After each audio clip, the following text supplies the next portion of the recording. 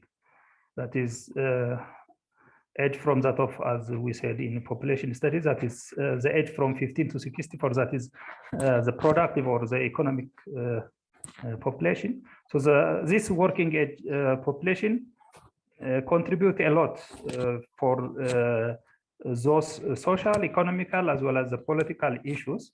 So we have to utilize positively those working populations. That is, we have to harvest the demographic dividend. That is, we have to utilize this working age population. Otherwise, this may lead to, as we discussed earlier, that of migration as considered as that of like darkness or chaos. So this working population not effectively utilized. So this leads to that of the chaos, because there will be unemployment will create, because those people are seasonal migrants, that is seasonal agricultural migrants.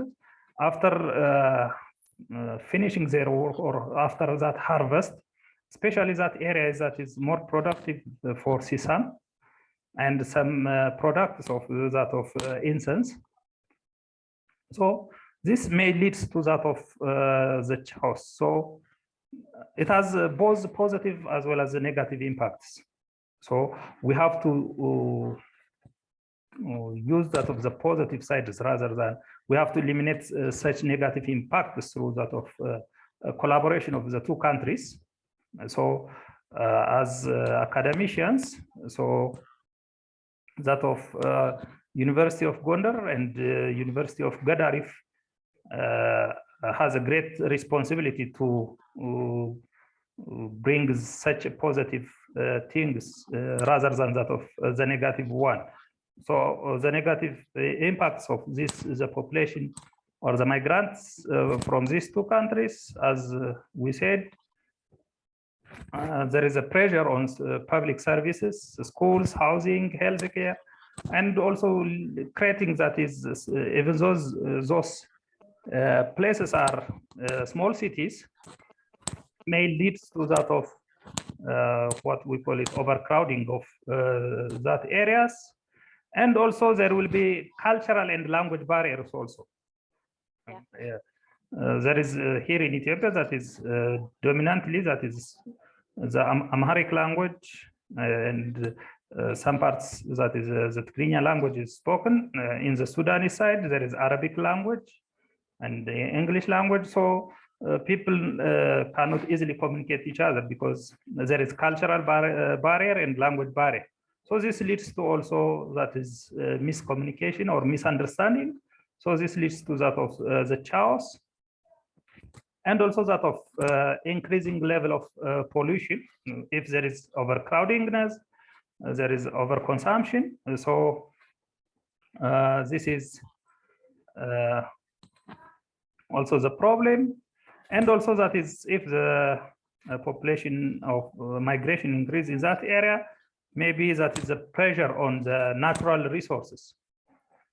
So there are depletion of vegetation, and also that is wild animals. So there is also the national parks in the northwestern part of the country. That is Al-Atish National Park is there. That is the south of that of the northern Sudan, in bordering area. That is what we call it Kwara district in the country. So that is a depletion of natural resources also because of this overcrowding. And also that is tension and discrimination, especially that is ethnic tension will be here. And also that is the gender imbalance, because mostly that is men are long distance migrants than female. So that is sex imbalance between this, that is more men become more migrants. So that is why these are the problem. Yes. Sorry. And now we are very lucky to have Adam online again. So I Okay. think Yeah. I think you've really given a very broad and good picture of the challenges and opportunities of this kind of cross-border interaction, and what's also pointed at some of the solutions that may have to be in place in order to use the opportunities of these collaborations. But I think we should give the word to Adam now, just to make sure that we make him participate. So now you're in Gundar, but you live in Gedarif, around 150 kilometers from Matama. Is that correct, on the border? And Gedarif is, of course, a very important city for interaction between Sudan and Ethiopia, and it has also a lot of immigrants from both Eritrea and Ethiopia.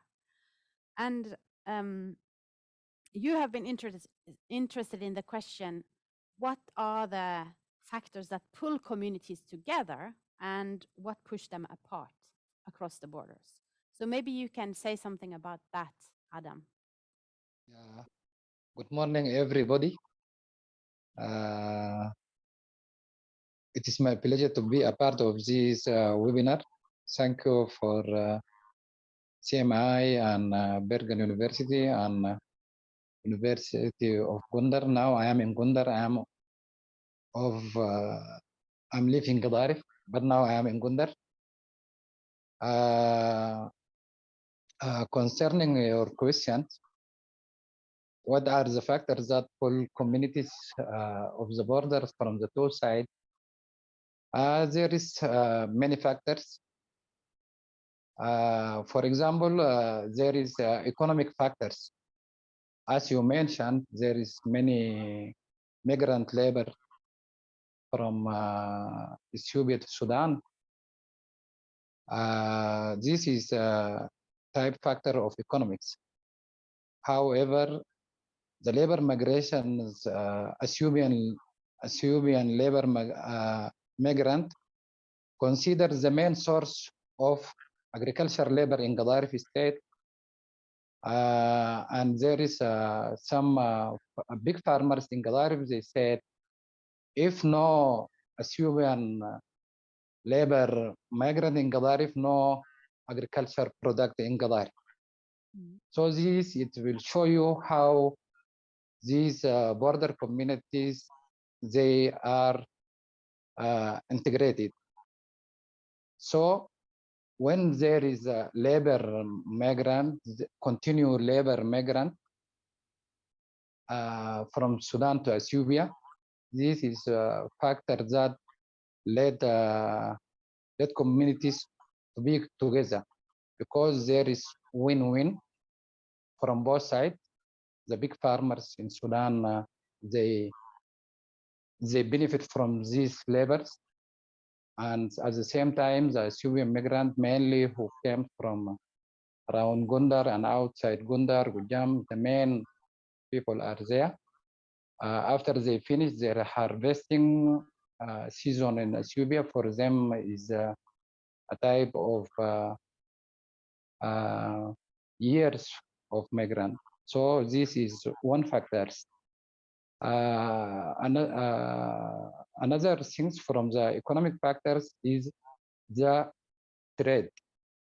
between the two sides, between the communities in Gedarif and community in Ethiopia side, special border trade. We can consider this also is drive of peace. Another things that bring these communities together is culture. However, we find the same culture in both sides. We share even the culture of food. You find injera in Gedarif. Also, you find injera in Ethiopia side. Also, music, and also there is intermarriage or culture of exchange. Also, there is history. The history between the two sides. Also, they have long history. So all these things consider as pull factors. At the same time, there is, as I'm here, some of what is mentioned from my colleagues from University of Gundar, which I consider this is one of pull factors between two communities. This happen well when there is competition over economic resources. So this put the two communities in push factors. Yeah. Thank you. So I then wonder how border communities have reacted to the border tension. What are their coping mechanisms when there have actually been clashes between Ethiopian various political forces and the Sudanese army on the other side? What have the communities done? Adam, you have been talking about local initiatives to actually maintain peace. And maybe you can address and talk a little bit about that. And also, Bisrat, follow up on the local initiatives, and maybe also even if there have been other initiatives from the Ethiopian side that we do not know about.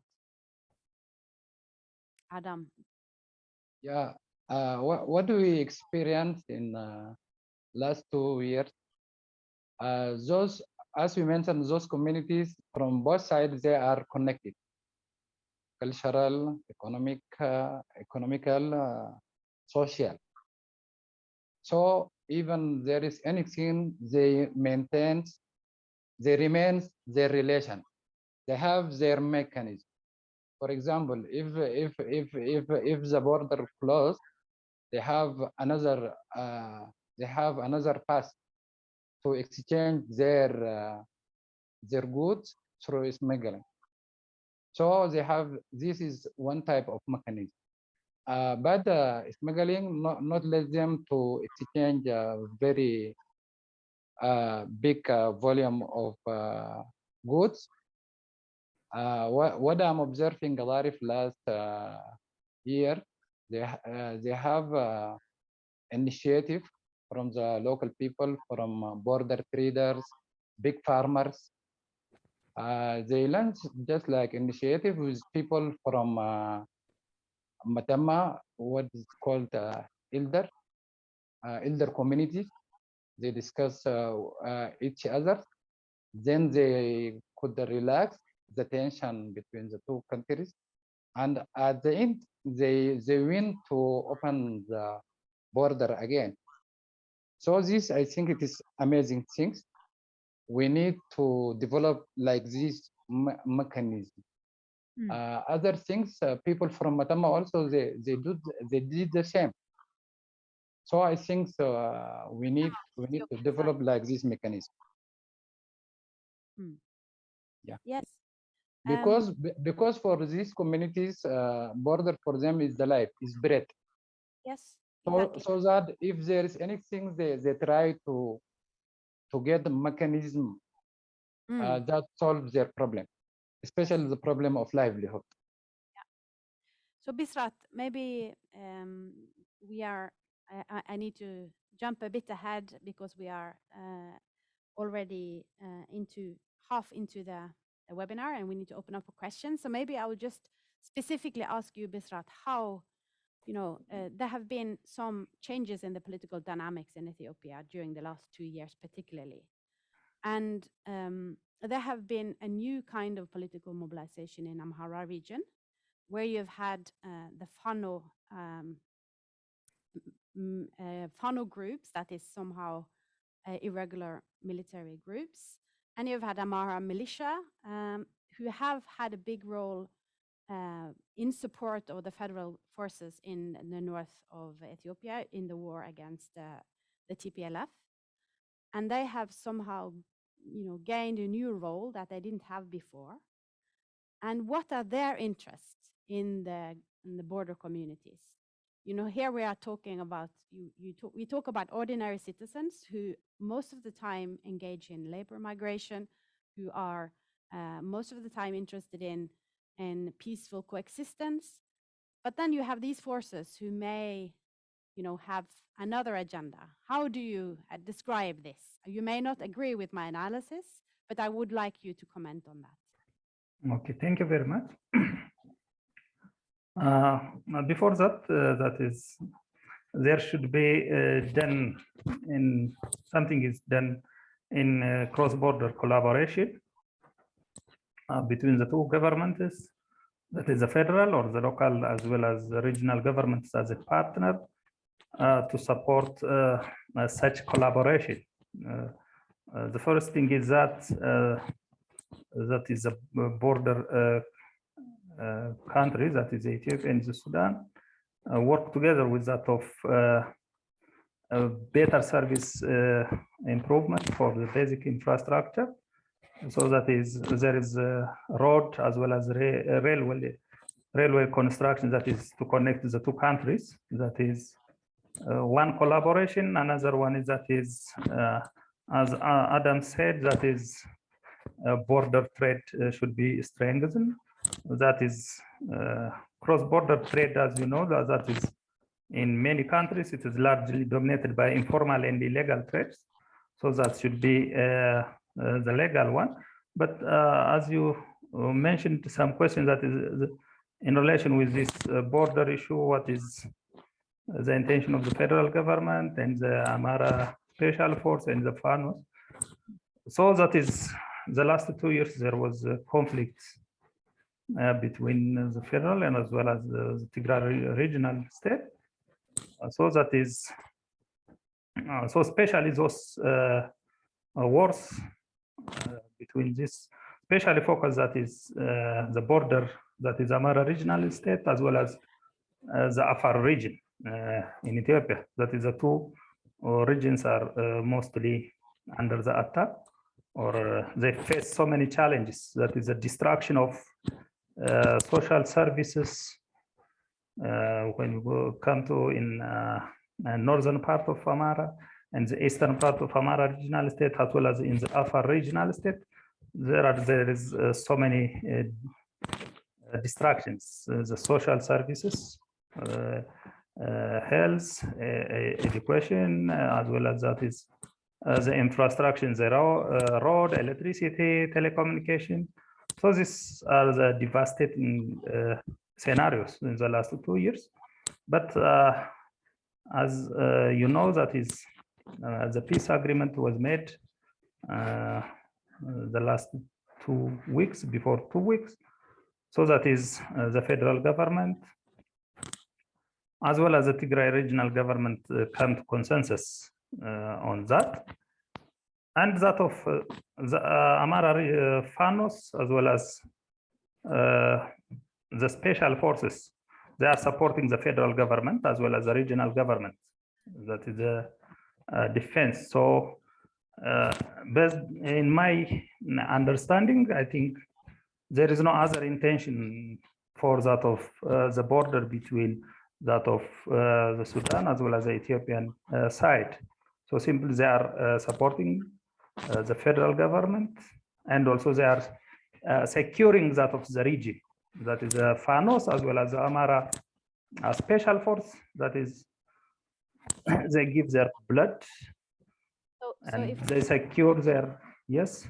any side, then how do you view the impact of the war and the changing political dynamics in Ethiopia and its impact on the border relationship, Adam?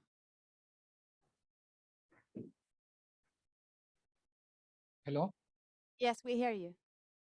Yeah, this is will help for the peace.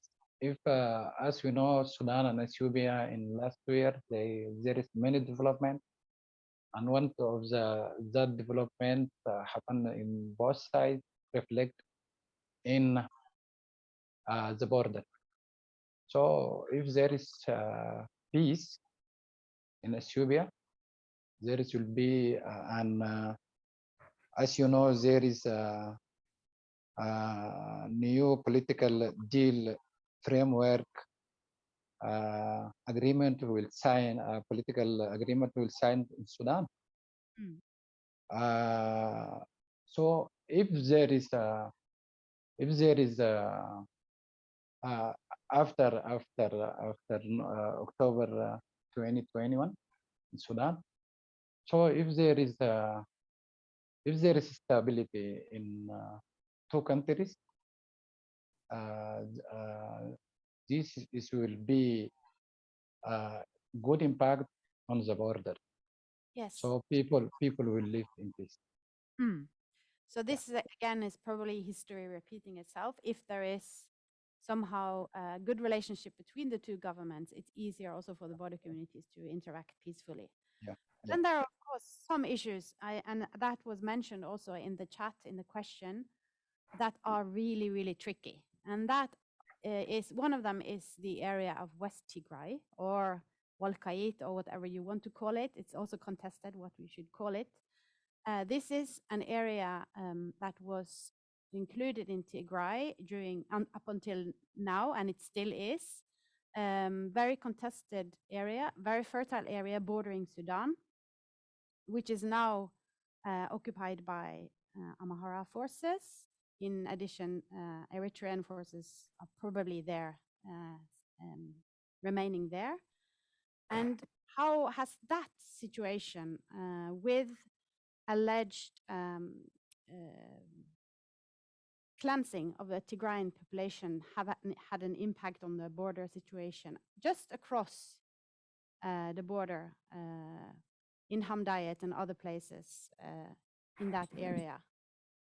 And now I think Adam is still here, but maybe Bisrat can say something about it. How is that situation in that area having an impact on the particular interaction across the border? Okay, thank you again. So that is if there is a peace in this area, not only that of the development process as well as the peace situation of the two countries, that is, there is a peace here in the country in Ethiopia, not only that of the important for only for Sudan, especially that of the Eastern Africa, because Ethiopia share a longer boundary with Sudan, Eritrea, Kenya, South Sudan, Somalia, and Djibouti. So this also brings peace for that of in that of what we call it the Eastern Africa, and not only that of the two countries. So that is making peace between the two bodies. So there is the strength with that of, as we said earlier, that is reducing conflicts, which means that is in the region, that is there are some formal as well as informal peace building structures. So the community must respond better than that of the officials. So there should be community dialogue with those communities to bring peace, and they will benefit from this, the two countries interaction. So there are so many. Tigray, as you know, it was addressed in the question in the chat. The question about, or the solution to that conflict, how is that related to border issues and the situation between Ethiopia and Sudan? I think that of before 30 or 35 years, that what we call it, there is no Western Tigray. Before 13 or 35 years, which means before EPRDF took the power, that is, it is a part of Amhara region, as my understanding and information. So after that is EPRDF took the power, it becomes that of the Western Tigray. So it shares the boundaries for those areas.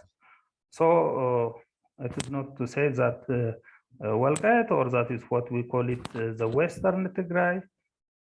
It is that is the solution is in the hands of the people rather than that of the official, in my understanding.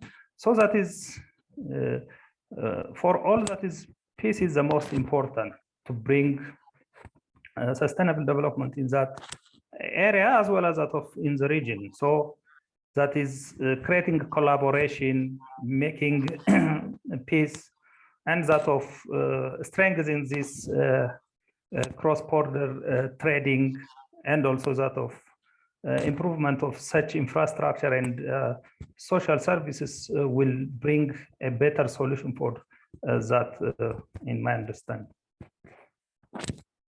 So we need also to, if there are any questions in the audience that is present here in Bergen, we need to open for that. But maybe in the interest of, you know, the particular context we are operating in as academics, the Gondar University and Gedarif University have now signed a memorandum of understanding, as I understand. So Adam, can you reflect on the role of border universities in you know, pushing for better solutions to ensure a peaceful interaction between border communities on both sides, particularly to maybe get a soft border agreement between the two countries? Oh, is Adam out? Okay, so Bisrat, if you can talk about the role of universities and also maybe what kind of opportunities this agreement between the two universities can actually facilitate. Okay, thank you. So yesterday there was re-innovation agreement between the two countries and the two universities, especially that is University of Gondar and University of Gedarif. So they have their own role to bring such collaboration. So one of the agreement is that that is, as I said in my panel earlier, that is there is a language and cultural barrier in such cross-border. So in one of the agreement is that here in Gondar University, that is to launch Arabic language in department, and in Gedarif, that is Amharic language. So that is a staff exchange will bring such a solution. And also that is collaboration. We have to establish or organize teams, that is especially research teams, as intellectual. So what are the root causes, and what will be the problems, and what are the dynamic nature of that areas? So it should be investigated in a scientific manner rather than Mr. X said like this, Mr. Y said like this. It must be supported with research and evidences. So to bring, as an academician, we have to collaboratively joint research. So we have to investigate what are the problems and what are the challenges we face, as well as that of the people in that area, and what are the opportunities. There are that area, it is a fertile area. There are so many natural resources. And also, as I said earlier, it is a corridor. So what we can harvest from these opportunities. So it should be supported with that of research-based findings. So the collaboration between these two universities, one is that is the cultural and language sharing. That is, there is a staff exchange, and such departments will launch in this Arabic language here in Gondar, and Amharic language here in Gedarif, and research and other And also we are not utilizing such indigenous knowledge here in country, that is conflict resolution mechanisms. There are plenty of indigenous knowledge, that is the conflicts will solved by that of the local people. They have plenty of knowledge, so we can utilize and we can harvest such fruits from that. This is the collaboration of the two universities. Thank you. So we still don't have Adam with us, I think, but are there any questions from the audience here in Bergen?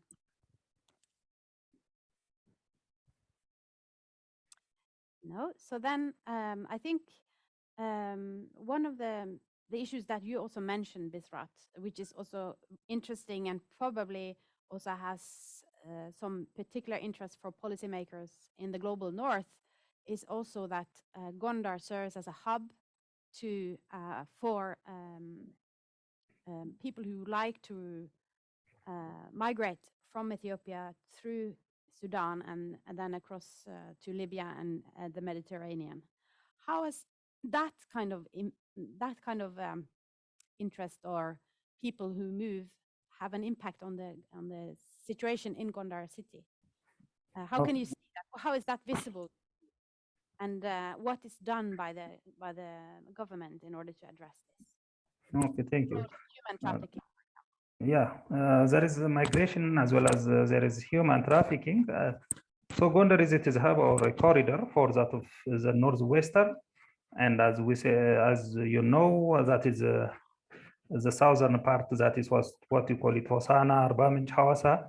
That is another hub to the south. That is especially for South Africa, and also that is the eastern hub. That is to people who are traveling to Yemen and Saudi Arabia. So these are the three hubs or corridors in Ethiopia. So that is the Gondar is the most important hub, that is the western. So those illegals, that is what we call it, human trafficker. So they are using the corridor that is through better opportunity. So the first thing is that there is a draft at the country level, that is a migration policy was drafted. So our department, that is Department of Population Studies from University of Gondar, was one of the participants, which was made last year at the federal level. So that migration policy was drafted, but still it is not approved. As and also here, University of Gondar, that is our department, that is Population Studies, is will launch that of a program, what we call it, migration studies, and also to establish such a center for migration in collaboration with the stakeholders. So the first thing is that first we have to create an awareness for the local people.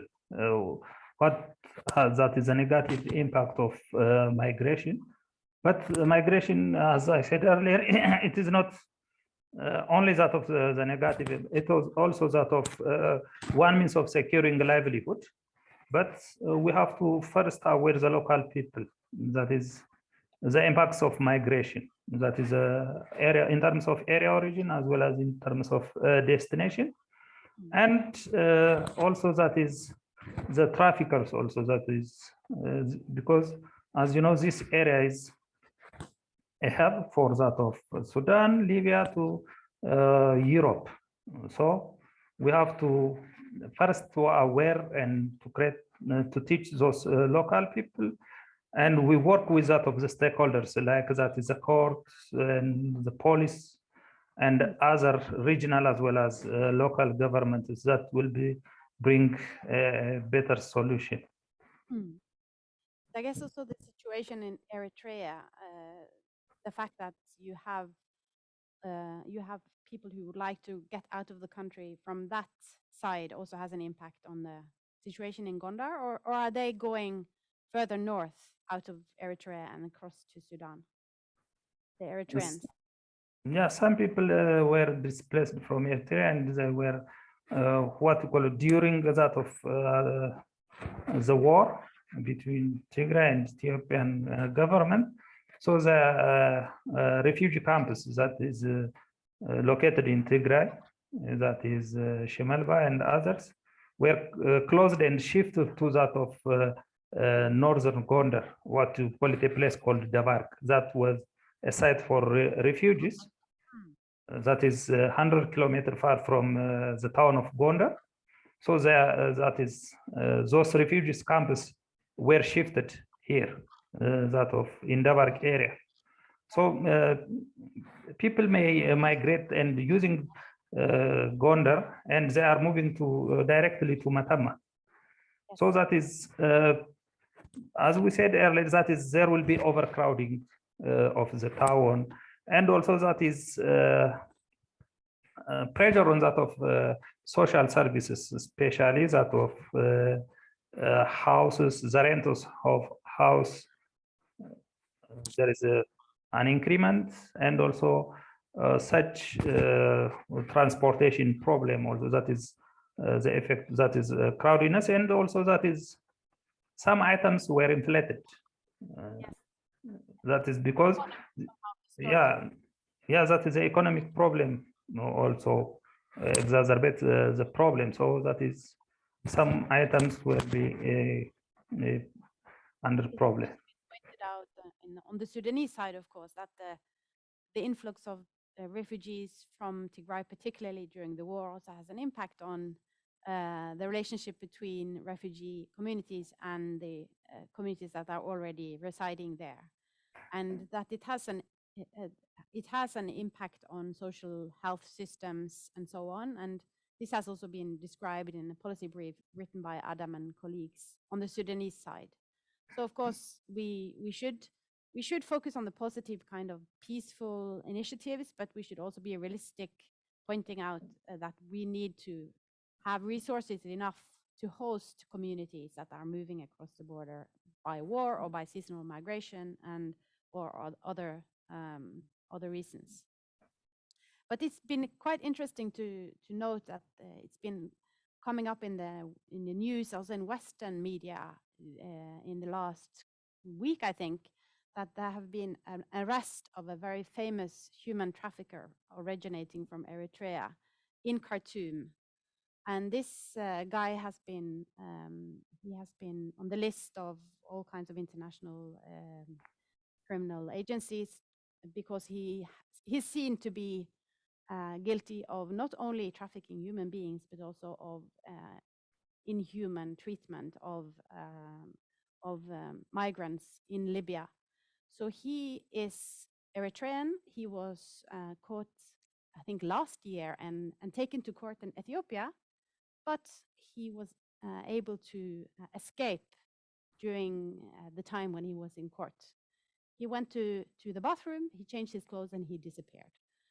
Now he was caught in Khartoum, and he is now hopefully going to be taken to court and serve the sentence for this kind of actions. But it really shows the importance of cross-border collaborations, also to cope with human trafficking. So it again emphasizes the really important role of good communication, good collaboration across the borders, in order to defeat a lot of different problems, but also to encourage better livelihoods and better situation for those very local communities who live there. So I think probably time is up, but if you, Besrat, would like to add some final comments, I'm very happy to hear that. And it's very unfortunate that Adam has not managed to connect again. That's life. This is how it could be to operate from a faraway distance. But please, Besrat, before we end the seminar, would you like to say something? Okay, thank you very much. And I'm happy to share my a little experience and keep in touch. And we have a great responsibility to bring such peace and collaboration between the two countries as an academician. So we have to work hard, and it must be supported with research-based evidences. Thank you all.